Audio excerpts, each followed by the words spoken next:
Jason, as it is each and every week, the Lee Summit Town Hall podcast is brought to the good people by Budget Blinds of Lee Summit. Budget Blinds! It is still October, and October is safety month in the window treatment world. And you know what that means, Nick. All hail our robot shade overlords. All hail! So just keep that in mind. All right, so automated shades, it's a fancy thing. You can get a safer environment for your pets and your kids. You can save on money by having your programmable. Not only are they automated, they're programmable, so you can operate them from your phone or program them to go up and down, so you can save heating and cooling costs and only use them up or down when you need them to give you the best energy efficiency for your home. It makes life better.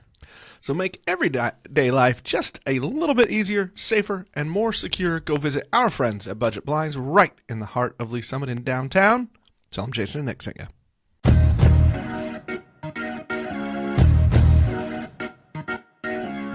Hello and welcome to this Friday conversation edition of the Lee Summit Town Hall podcast. I am Nick Parker from Link to Lee Summit, and with me today is one of my new friends, Bill Keith. Bill, welcome to the show. Or, wake up, Bill. It's time for a show. Sorry about that, Nick. Well, thank you for having me. I know I've been called boring a little bit before, but we try not to be. Bill, I have just gotten to know you in the past 2 or 3 months. You are a fellow BridgeSpace member. You operate your business Money Mailer out of here. I have been curious as we've got to know each other because sales and marketing is not your background. No. You are a pharmacist, a scientist by trade. So I'm curious, why the heck would you go from being a science nerd to a guy that makes sales calls? Well, what got me started in science was my career before I was a pharmacist. Uh-oh. He came with props, guys. Yeah. It's not going to fit. Sure it is. It's not going to fit. Sure it is. Child of the 60s, born in 1962, right? Yeah, that's not going to work. So well when you got that down. But yeah, astronaut first, pharmacist second, and now with Money Mailer.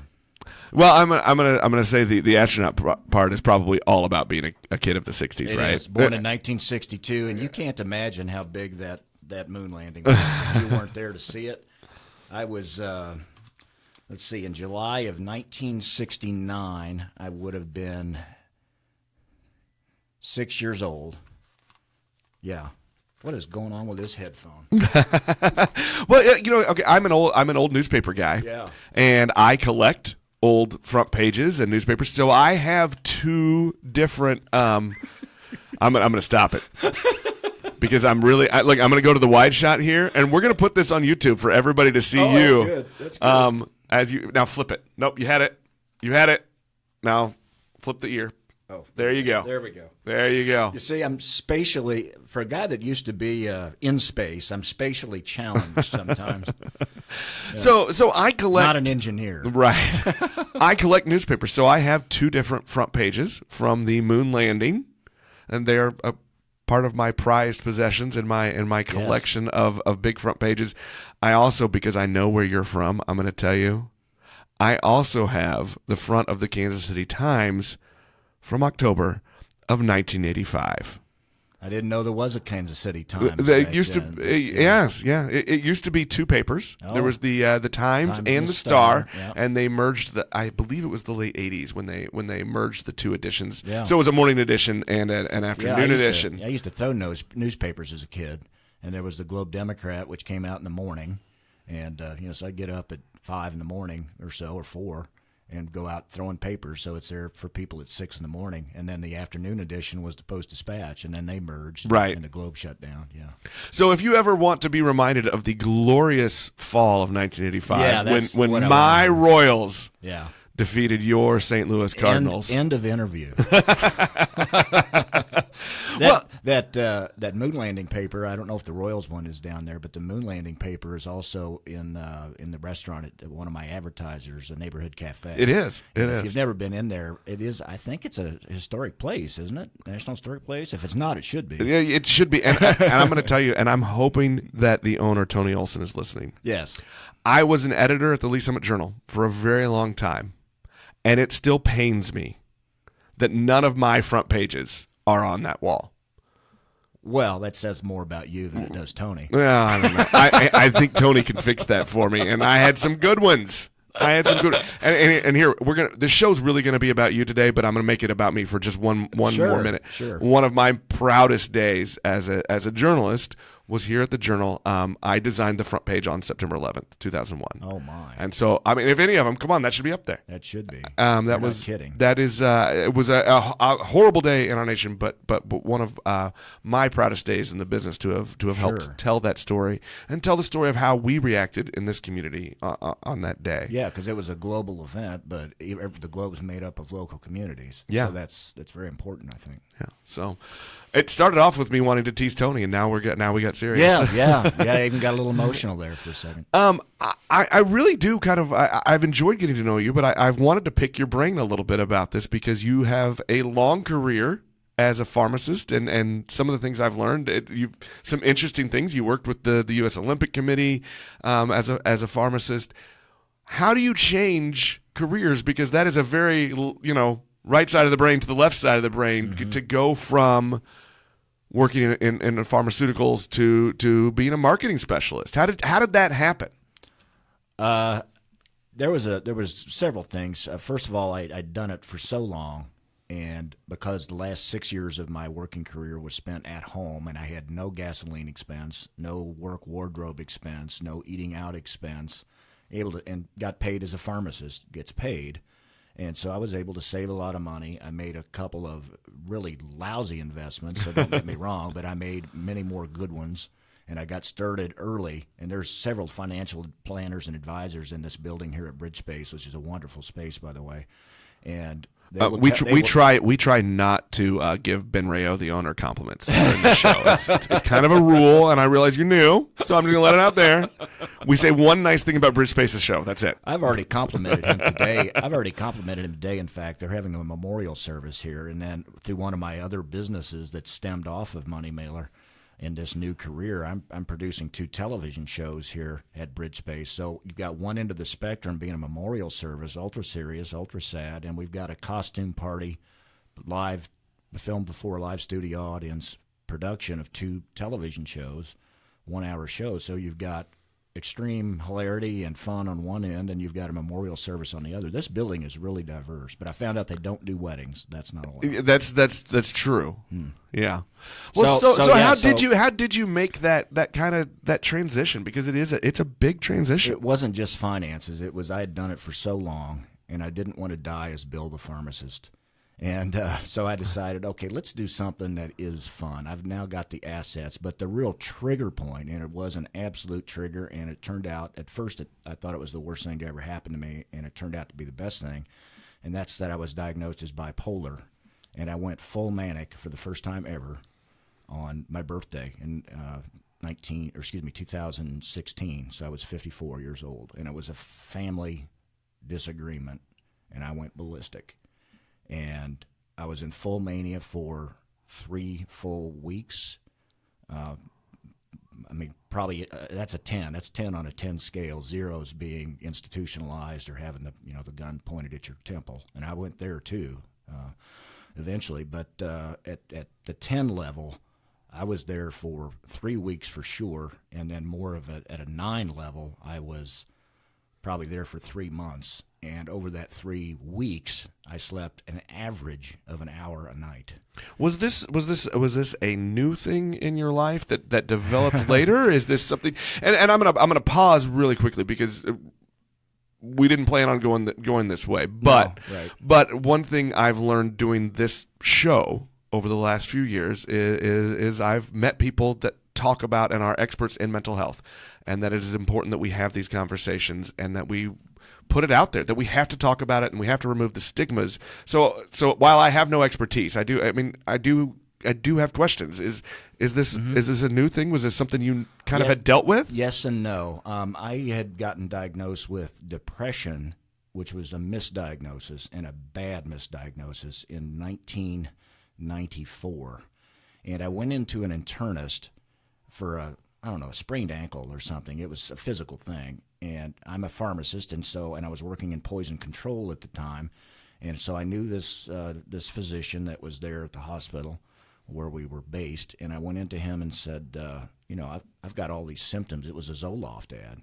And I said, I've got all these symptoms. Well, I did. I didn't know I had all the other ones, too, that went on the other pole. So it used to be called manic depression, and they got away from that because that was stigmatizing. So now it's bipolar. It's the same thing. But words matter. I wear it. How we describe it matters. It does. And I remember what goes around comes around, because I remember, and I was a college student, and I went to UMKC Pharmacy School, and we went over. A buddy of mine went over for the Dodgers and Cardinals, and that was the season of 1985. And John Tudor was really, really hot. He had just pitched great, and he was going up against Valenzuela or Hershiser or somebody. And so it was a big-time pitching matchup on a weekend. I think that was Valenzuela. Yeah, it was 1985, and it was the 4th of July, and wisdom teeth were coming in. Impacted wisdom teeth were coming in. I was just miserable. But I do remember that day very, very closely, because the VP Fair, the Veiled Prophet Fair, and maybe that's still going on, but it's a big, big deal. There's 1 million people that go to that thing. So like you saw in 2015, when the Royals won it down at Union Station, that happened every 4th of July, that size of crowd, and bigger, maybe even twice as big. I don't know how many people were down there. But it's a huge fireworks celebration, and there's all these tents and festivals and things, and one of them was the St. Louis Manic Depressive Society. And we're college kids, and we're not, we weren't sensitive to anything back then. And we were drinking beer, and we were thinking, well, that's funny. And I remember taking a picture of that. Well, I had it. I had it then. I didn't know it.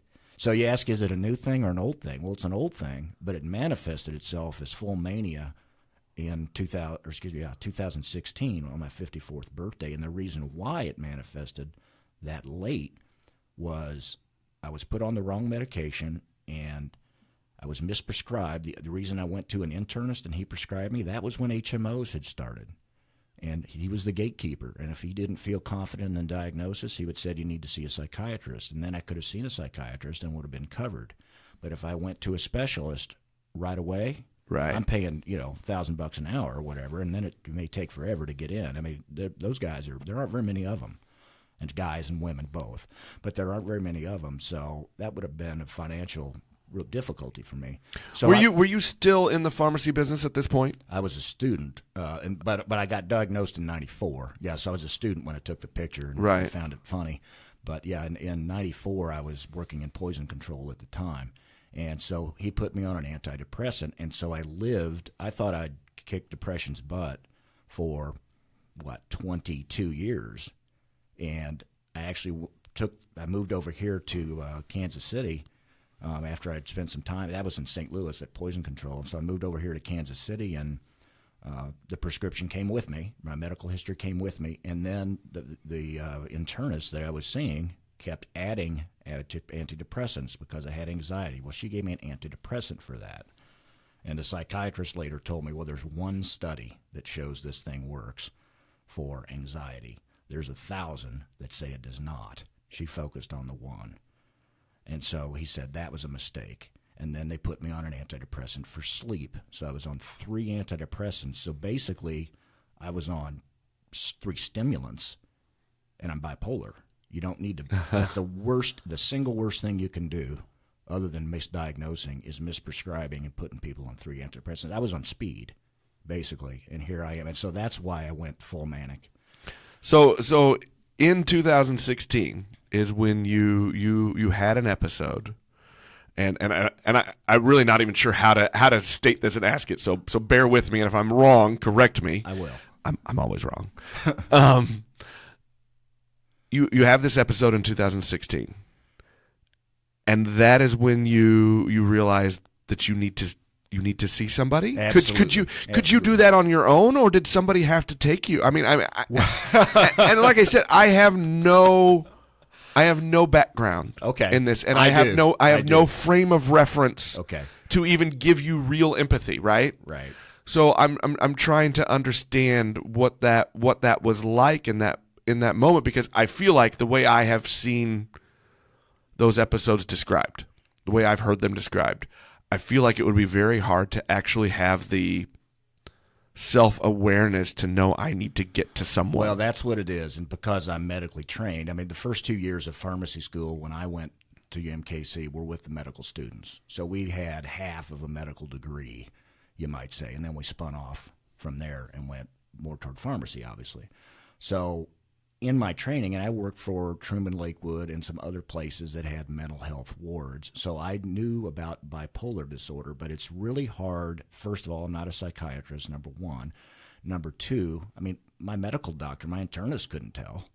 So I don't feel bad for not diagnosing myself. Right. I mean, the internist has more training. Well, than you I shouldn't do. have to. You shouldn't have to have that kind of pressure that you have to diagnose yourself. Exactly. And here's the problem, Nick. Even as a pharmacist, because I beat myself up, because after I went manic, and he took me off all those depressants. Yeah, well, medications for depression. I swung back to the other pole, and I got suicidal.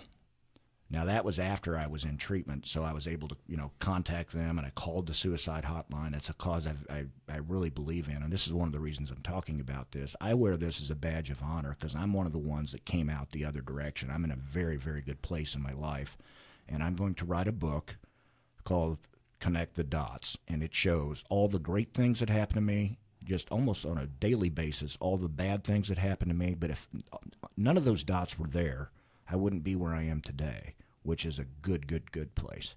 So that's how I'm going to give back and maybe help others.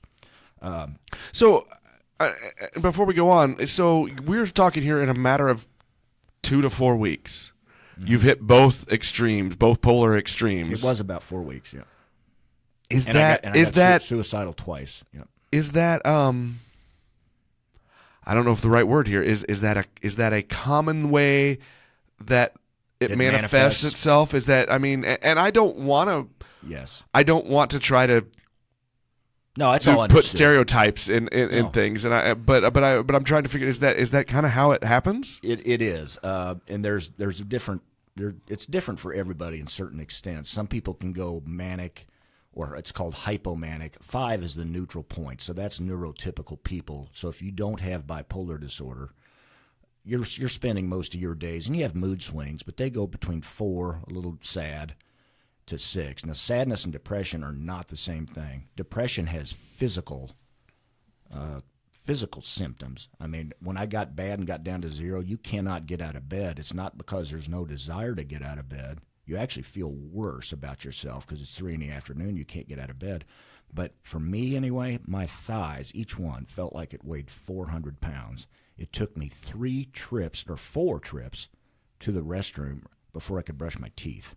I made it like 2 steps and got weak and just crashed back down on the bed for a half an hour. It took me 2 hours and 4 trips to brush my teeth. And it's the 6th leading disability cause in the entire planet. And that's why you either are so depressed you can't show up for work, or you're so manic that you get fired. And I did have it was basically I quit, but I would have been fired had I not quit because I was a fantastic pharmacist. But when you're manic like that, you're a lousy employee. You're hypercritical about everybody, not just your boss, but everybody. And the boss did nothing wrong. We're on great terms now. She says, "You ever need a job reference and going back to pharmacy?" And I'm like, ugh. If I ever have to go back to pharmacy, I'm not going to be in this good place I am now. But we're on a great relationship now. And at the time, it was terrible. I mean, it's as bad as it could be. And so, what's that like to be aware of that now?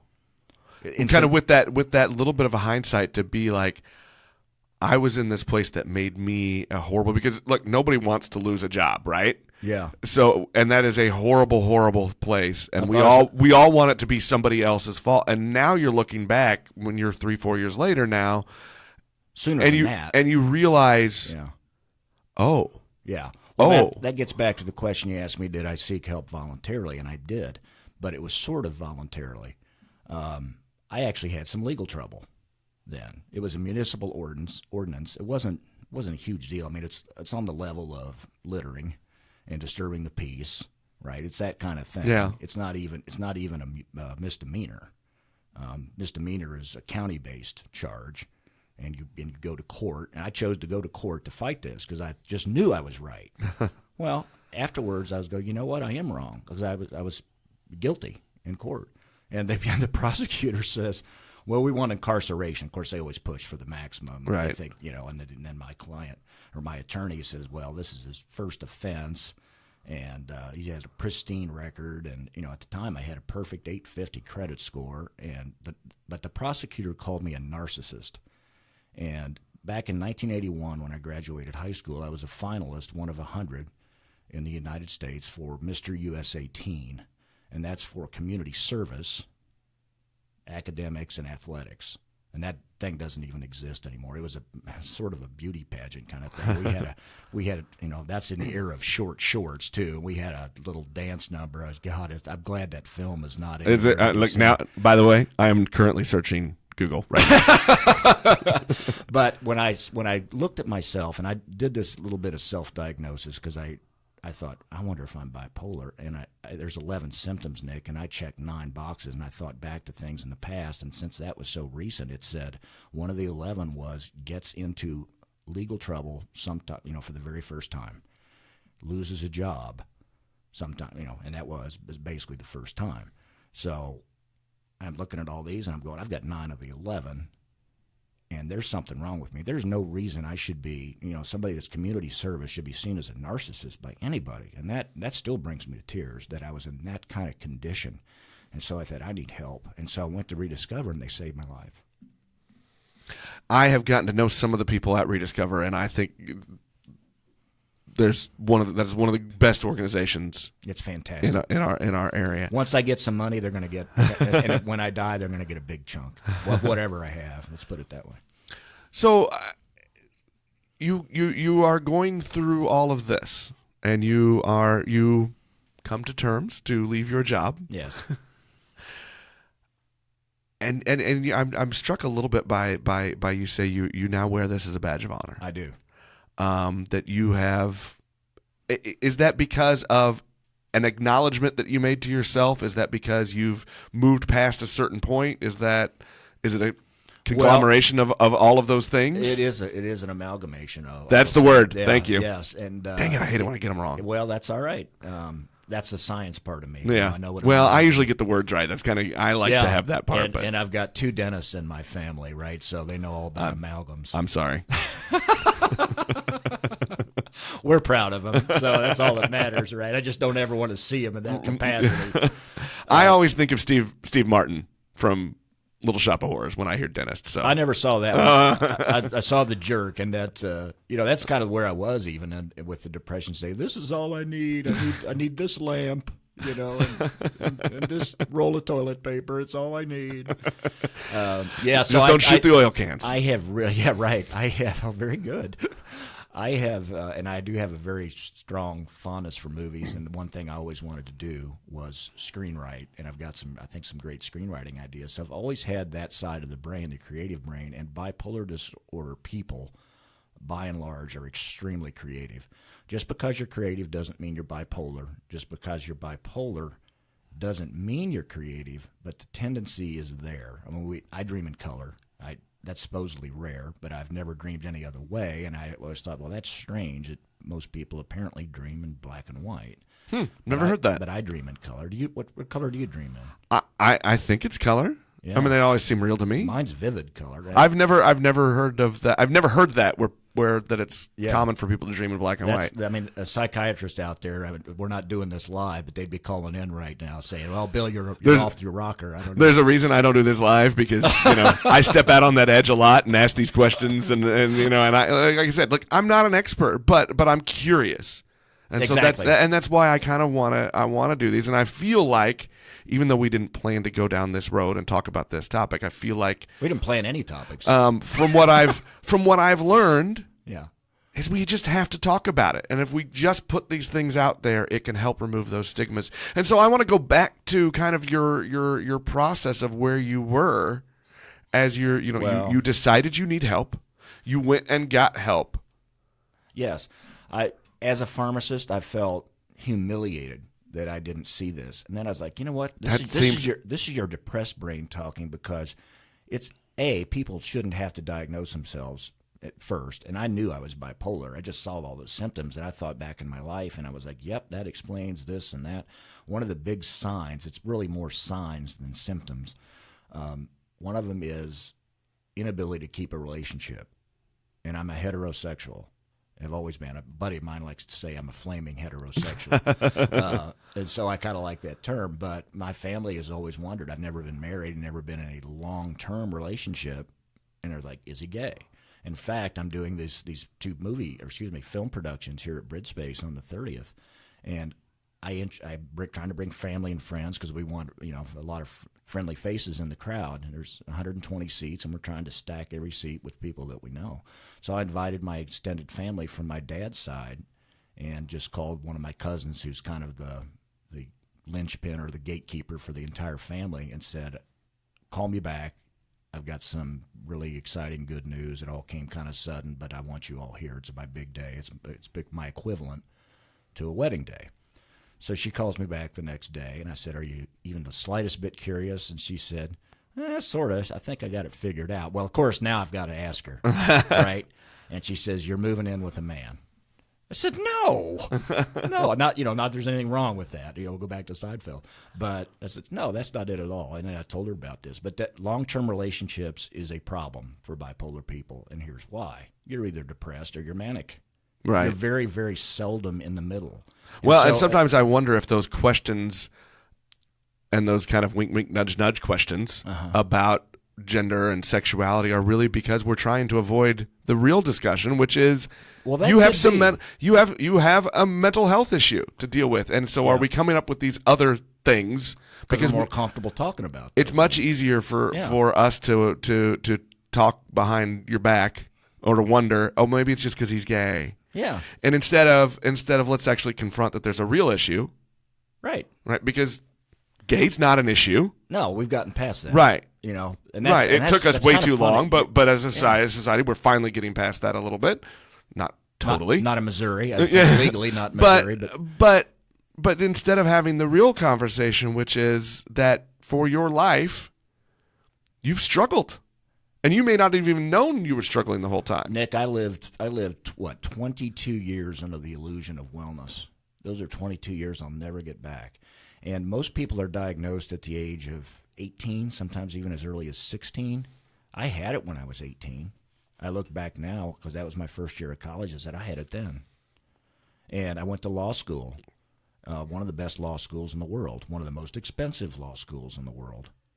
I left because I was studying for, and this part's true, I was studying for the boards for pharmacy school in the first year of law school, that's way too much. I took on way too much. Why? Grandiosity. That's a sign of bipolar disorder. Wow. Okay. Yeah, so this is one of the best law schools in the world telling me if you're not in a relationship, don't get in one.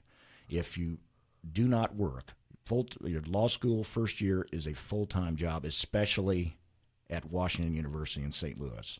And tuition there now is probably $75,000 a year. When I went there in 1985, it was $8,800 either a semester or a year. I don't remember exactly.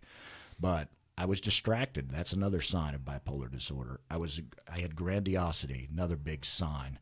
There's about 11 of them, like I said. And grandiosity is, they told me I'd be academically challenged in pharmacy school. I got out with almost a 4.0. Not quite, almost. And I thought, they always say that. Well, law school's different. Law school, I mean, in a lot of ways, but I have always been told law school is about weeding people out. It is. That first year. It is. And I weeded myself out, really, because I thought, the meter's running. I'm not so sure I want to do this. It was a really bad economy then. Reagan's, it had gotten better, but there were way too many attorneys. There were too many ambulance chasers. And I was like, I really don't want to do that. I had the aptitude, Nick. One of the first professors said, some of you will make excellent judges. I'm a pretty fair person. I think I would have been an excellent judge. But A, I was too distracted. Check that box for bipolar disorder. B, I was too grandiose. I can do this. I'm Superman. By the way, the Cardinals and Royals were playing. So my college, I watched, I don't know, probably 10 games a year, if not more, when I was in college for the 4 years I was there. Back then it was a 4-year degree. We did 5 academic years and 4. And so I thought, well, there were trimesters basically where I'm taking 20 hours of classes, essentially because it was compressed into a shorter period of time. So it was called 16 hours, but we were in class a lot for that last couple of years. We had no breaks. So I thought I was Superman. I could do everything. Check that box. So there's about 11 symptoms, and I look back at the times, and I was like, you know what? All those things were true. Yes, I was studying for boards, and yes, I wasn't sure if I wanted to do it. And yes, the Cardinals and Royals were in the World Series about the time I made the decision to get out of it. But the real reason was I had bipolar disorder. And that the one real regret in my life is I don't know that I would have been a lawyer or a judge, but I would have liked the education. And I was there long enough to learn how lawyers think.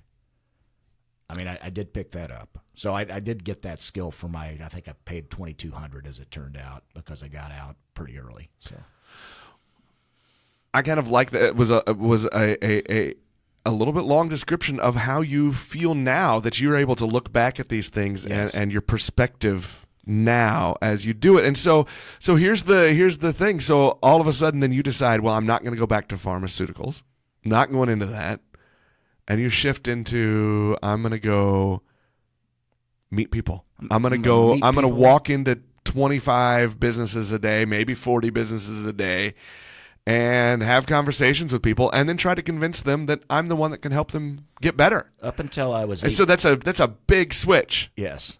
And it's been an enlightening switch, and that's why I love talking about this now. I get emotional about it. I've gotten emotional about it here a little bit. But it's enlightening for me, and that's how I can help people, is people that are on that really, really super depressed pole, help them see the light at the end of the tunnel, and don't pull that trigger. Don't take that overdose. Call somebody, get the help. It will get better. It can't get worse, and that's the problem when you get suicidal. Every minute of every day, or every minute of every hour of every day is worse than the one before it, and you get to the point where you just can't stand it anymore. But Rediscover saved my life, so I'm very proud of it. I do get emotional about it, but I'm very proud of it. Well, I think that is something to be proud of, and I think that is a fantastic way, I think, to do one small part of removing some stigmas, so that someone else can talk about it, and somebody else can maybe have their own self-awareness to say, I need to make a phone call. Or even, and I've heard this too as I've had some of these conversations around the community, even for somebody who's on the outside and can see their friend is struggling, and that it's okay to make that call for their friend. Yeah. And that it's okay to say, hey, my friend, you can talk to me. I got to the point, Nick, where I was on with the suicide helpline and the crisis line, and they're very good. If you're at that point, call them. They're very good. They will walk you off the ledge. And so right now I'm really focusing on the benefits of this. I've got a very self-deprecating wit, and I tell people that, and I say, look at me. I've got a lot of material to work with. Right? I'm bald. I'm a little bit overweight. I used to be a lot overweight. Got a gray beard, so yeah, I can pull out jokes about myself all day and night. So I've never had a stigma really about anything. I'm comfortable in my own skin. Has that changed over the last 3 to 5 years as you've gone through this transformation? Oh yes. I thought when I went full manic, it was an issue with my brother, and I thought it was the worst thing to ever happen to me. Now it's the best. I mean, I look back at it and I go, if I hadn't gone full manic, if I hadn't had this little bit of legal trouble, if I hadn't checked myself into Rediscover, I'd still be in that place, under the illusion of wellness and be losing time. Now I feel like I've got a new birth, and it's all about promise.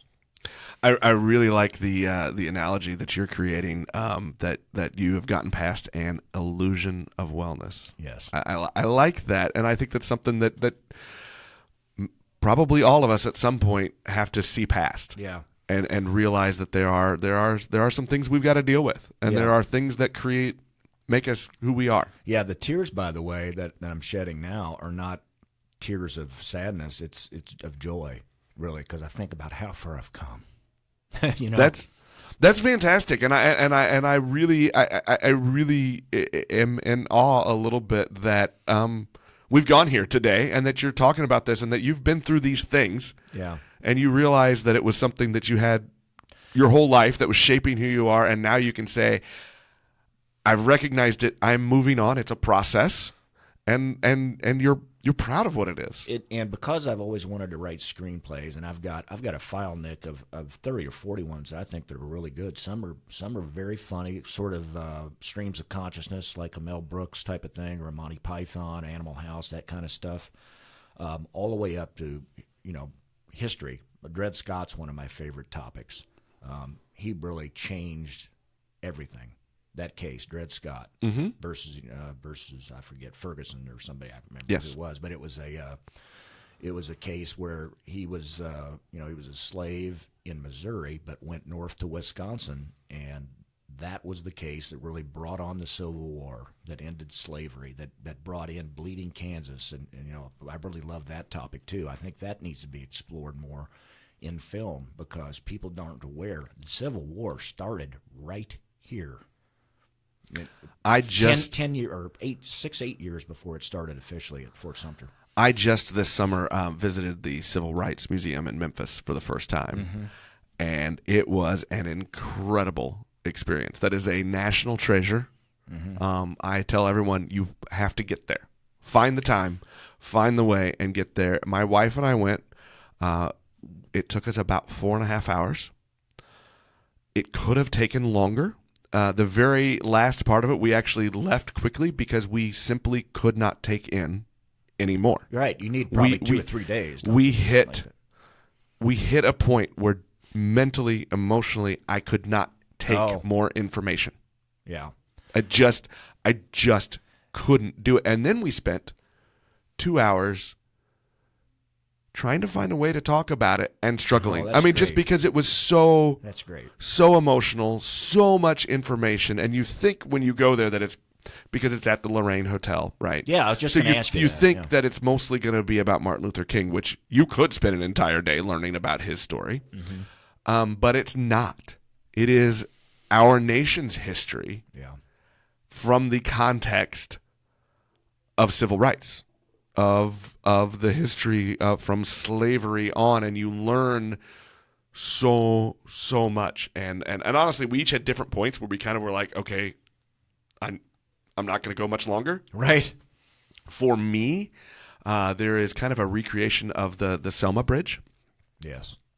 And it's about probably, I'm going to say maybe like a quarter of the bridge that's recreated, and so you're walking the bridge as you're seeing all these displays. Fantastic movie. Yeah. By the way. And at that point, I was when I really paused, and I had to will myself to keep taking more information in, because it really is kind of an emotional experience. And honestly, I'm going to tell you this too. Even our community has had some hard conversations here in Lee Summit about race and about diversity in the last recently, in the last 18 months. It was interesting to me, as we walked through, and you're basically doing a timeline, right? You're walking through a timeline to see some of the language that has been used over the course of our country, and to realize that some of that language is still being used today. Is that language in the museum? As reasons not to have the conversation, or reasons to justify actions. And so it was interesting to me, and I actually snapped a few pictures of some of those displays on my phone, because I was like, I just heard somebody use this exact same phrase. These same words were being used. It was an incredible experience, and I will tell you that for 4.5 hours, the two of us might have said 10 words to each other. It was mostly silence. What I feel sensitive about in particular is the way we treated the Native Americans, we as white people. And I say I'm actually some of both. And a lot of us in this area have some, so that's a particular issue. And I'd like to listen to history books at night on Audible. And that's basically I fall asleep to them, and then the next night I back it up to where I last remembered I was. So that way, a 40-hour book takes me about 6 months to listen to, right? And so I do recommend Audible if you've never listened to it. It's $15 a month, and you get one free book, and I never have to buy any. Really, it's fantastic. But so I listened to a lot of that about the Trail of Tears and some of the ways. I mean, the Lakotas we treated so badly. We put them in the Badlands, basically, areas that. It's a starvation camp. If you visit the Dakotas and the Mount Rushmore areas, there's a lot of great history about the relationships between our expansion and the Lakota tribes. And the book I'm listening to now, it's about the Gilded Age, and it's a lot of that had to do with the Indian Wars. They were called Indian Wars back then, and so a lot of those tribes up north fled into Canada. Canada said basically it was an issue of Canada's like, we don't have the resources to to take care of you folks. You have to go back to the United States. So they blocked entry from Canada into the United States, and the United States said we don't want them either. So it was kind of almost like the Syrian refugee issue a few years ago, and maybe that's still going on. I don't really know. I'm not sensitive to that one. But the museum, what really struck me when you're talking about the Civil Rights Museum is there's a Holocaust museum. It might be even in the same building where the 6th floor museum is, where Kennedy was killed. It's around the back, I believe, of that, and it's the Holocaust Museum set up by a Dallas Holocaust survivor.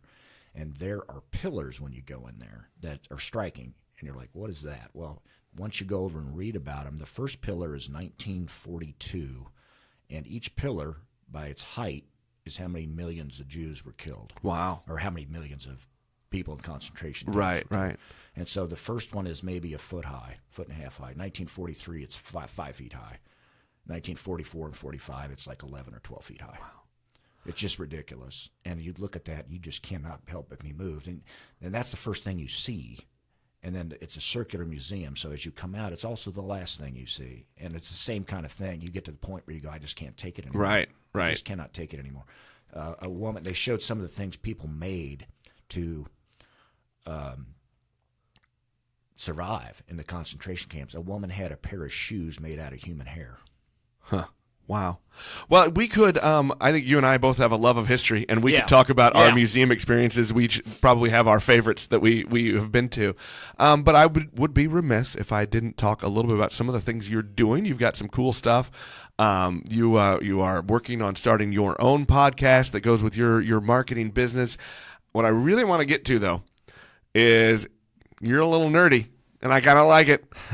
But you have a Star Wars themed event coming up. It's going to be here at Bridge Space, where we're talking right now.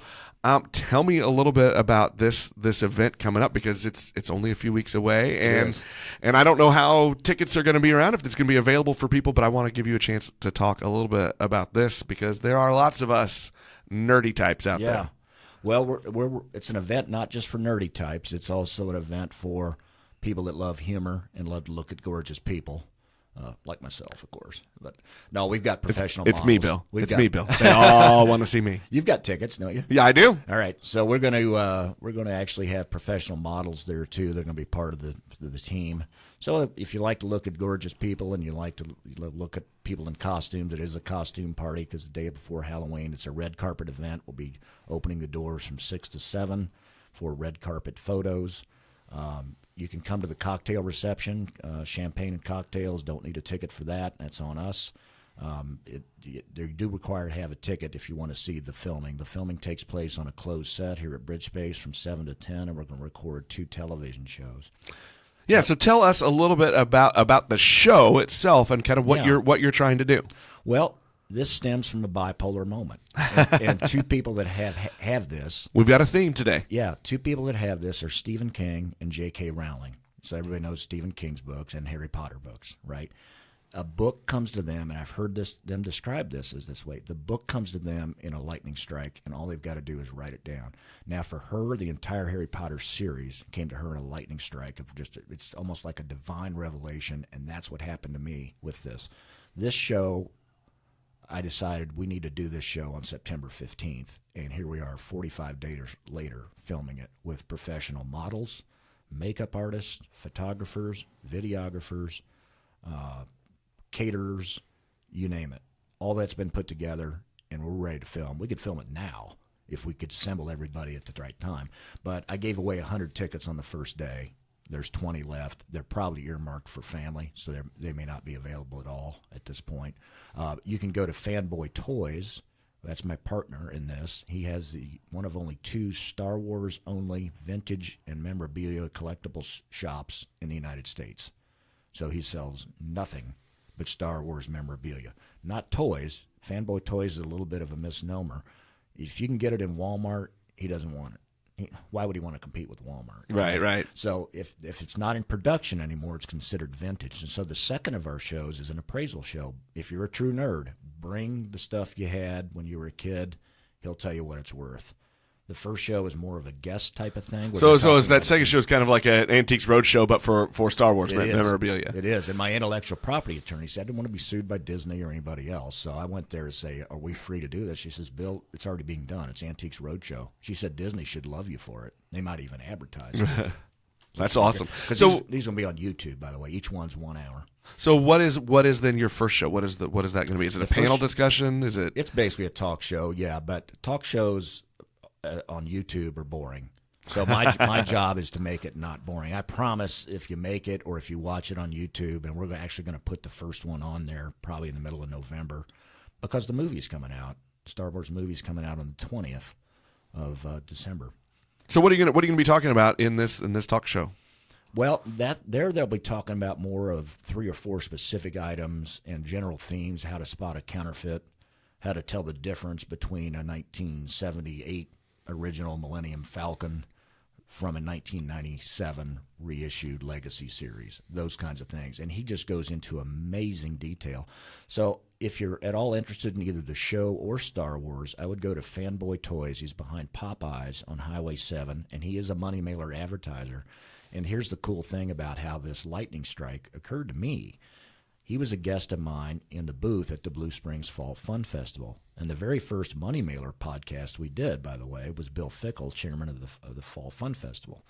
So I got a free booth for advertising, and it's like, who's going to come over and see an advertiser, right? So I was raffling away Chiefs tickets, but still, people wouldn't come over. So I invited him ahead of time. We arranged this.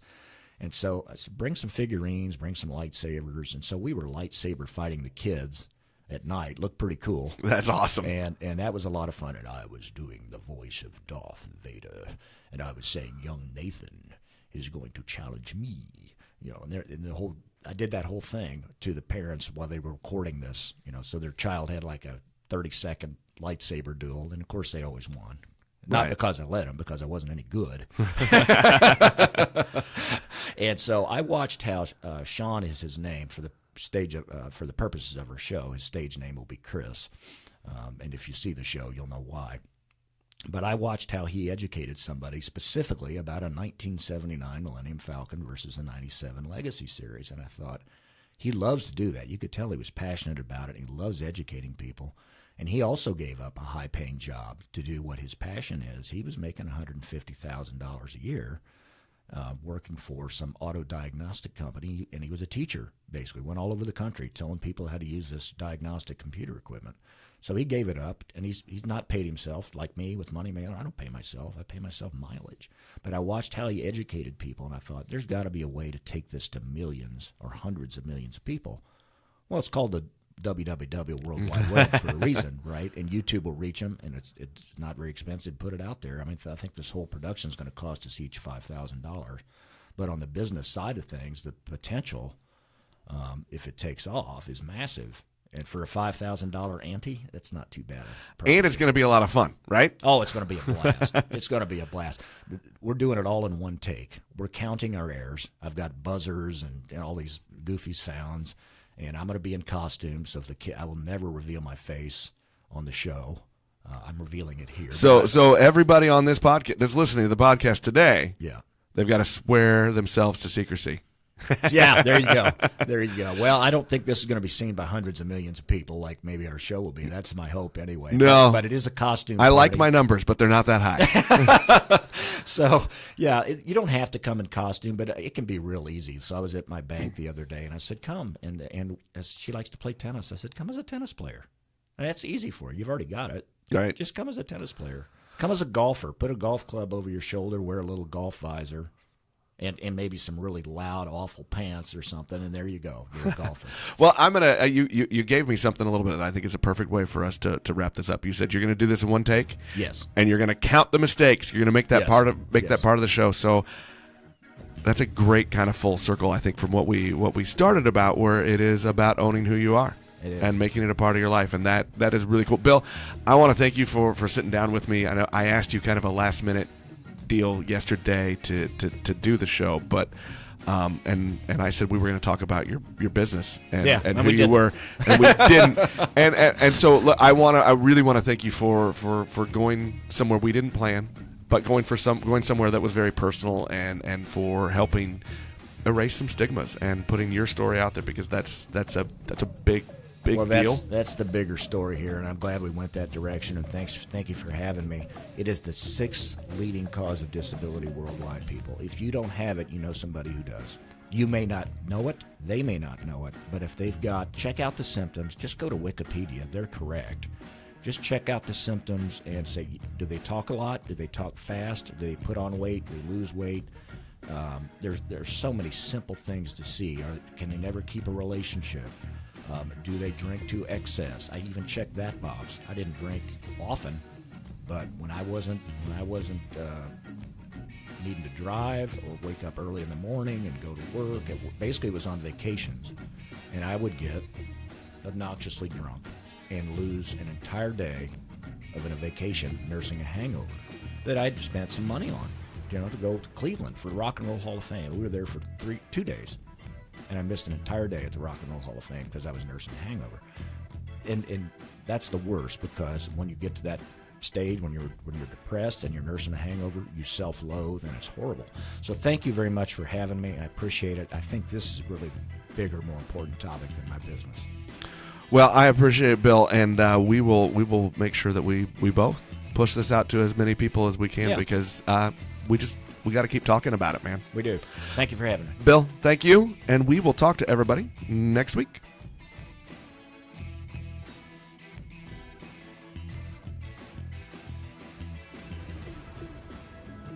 You have been listening to Lee Summit Town Hall, a Link to Lee Summit podcast with hosts Nick Parker and Jason Norberry.